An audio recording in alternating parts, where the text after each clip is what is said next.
Oke, sebelum lanjut silahkan dukung channel ini dengan cara klik subscribe, like, dan share videonya jika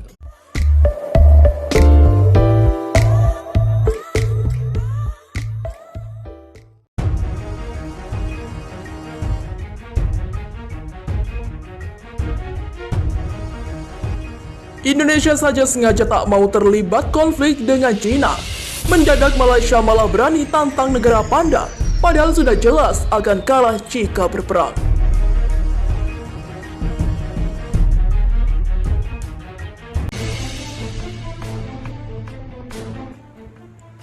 Malaysia merupakan negara tetangga Indonesia. Walaupun begitu, kondisi Malaysia dan Indonesia sangat jauh berbeda, khususnya dalam dunia militer. Saat ini Indonesia menempati urutan ke-16 sebagai negara dengan kekuatan militer terkuat di dunia. Sementara Malaysia harus puas menempati urutan ke-44 dari 138 negara. Hal itu berdasarkan data dari Global Firepower tahun 2020. Akan tetapi, tanpa memikirkan posisinya itu, hubungan Malaysia dan Cina terancam memanas. Ketika Indonesia berupaya tak ikut campur konflik dengan Cina, pemerintah Kuala Lumpur malah mendapat atau membuat panas pemerintah Cina. Hal ini setelah Kuala Lumpur tak akan mengekstradisi warga Uighur yang telah melarikan diri dari Cina. Meski tak pernah diungkapkan ke publik, namun keputusan ini ditemukan dalam sebuah catatan dari pemerintah Malaysia kepada parlemennya. Hal ini menandai pertama kalinya Malaysia menyatakan posisinya soal isu Uighur. Sean R. Roberts, seorang profesor studi pembangunan internasional di Universitas George Washington, dengan tindakan ini Malaysia mengambil sikap penting di saat banyak negara lain di Asia Tenggara termasuk Indonesia dan Thailand enggan untuk mengambilnya.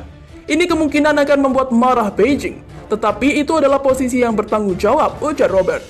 Posisi Malaysia mungkin mengakibatkan beberapa orang Uighur yang tersisa dan masih tersebar di seluruh Asia Tenggara mencari perlindungan di Malaysia. Sementara sebagian besar orang Uighur yang telah melarikan diri dari Cina melalui Asia Tenggara pada akhirnya berusaha untuk melakukan perjalanan ke Turki. Tidak ada bukti bahwa Uighur saat ini dapat melarikan diri dari Cina sama sekali, kata Robert.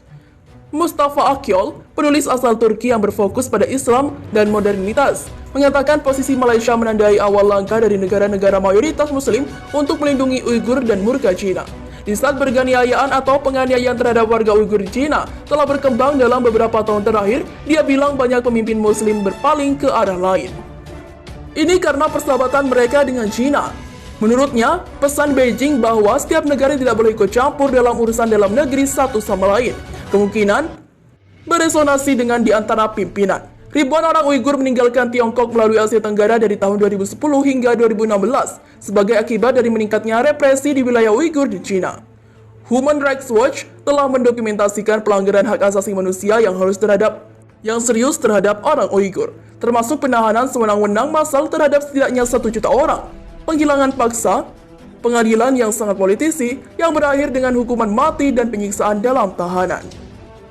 Sementara itu diberitakan sebelumnya, berani tantang Amerika untuk perang hingga klaim militer terkuat di bumi, terungkap bobroknya pasukan militer Cina, bahkan dianggap terlemah di dunia, ini alasannya. Setiap negara memiliki tentaranya masing-masing, termasuk Cina. Di Cina, Tentara Pembebasan Rakyat ataupun PLA Cina merupakan Tentara Nasional Republik Rakyat Cina. Dilaporkan saat ini PLA disebut-sebut sebagai pasukan terdepan yang siap melawan negara lain. Hanya saja, ada perbedaan antara militer Cina itu dengan pasukan pertahanan Rusia dan juga Amerika.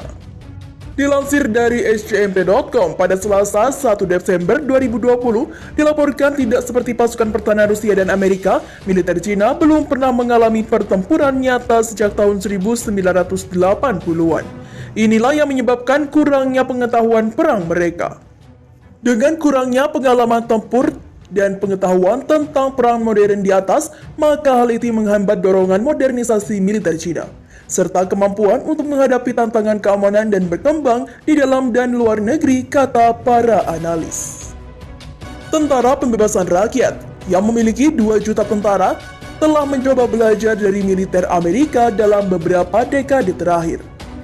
Tetapi para ahli mengatakan kesalahan instrik atau intrinsik dan sistem politik Cina memperparah masalah dengan dorongan modernisasi.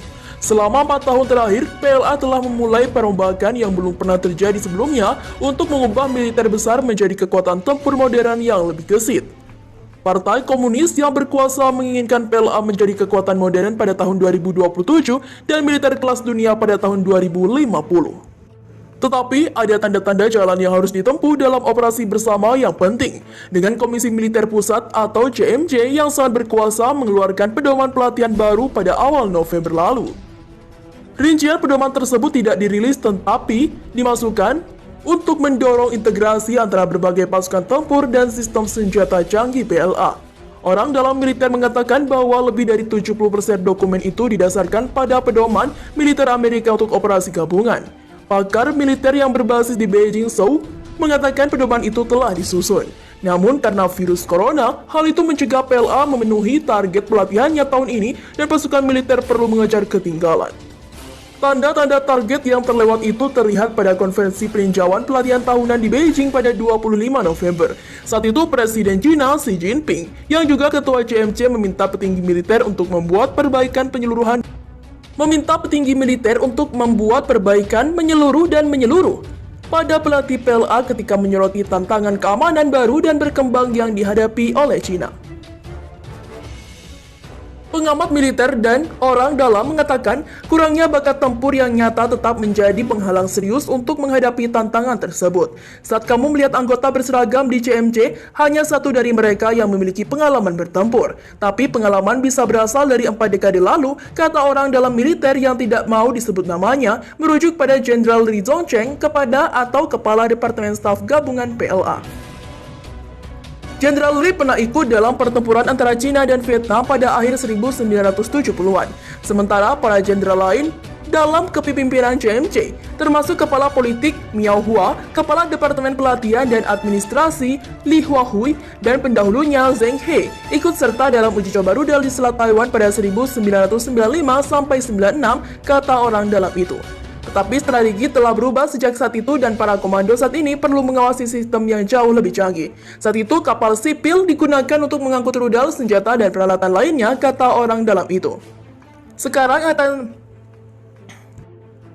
Angkatan Laut memiliki cukup kapal pasok dan tugas utama mereka adalah bagaimana bekerja sama dengan Angkatan Udara, Angkatan Roket, dan Marinir dalam pelatihan operasi gabungan untuk membuat semua orang siap tempur. Terakhir, dia mengatakan bahwa militer Cina harus benar-benar mempersiapkan diri, sebab ketegangan antara Cina dan Amerika meningkat di Selat Taiwan dan Laut Cina Selatan. Kami telah merasakannya, rasa krisis yang kuat, ucapnya.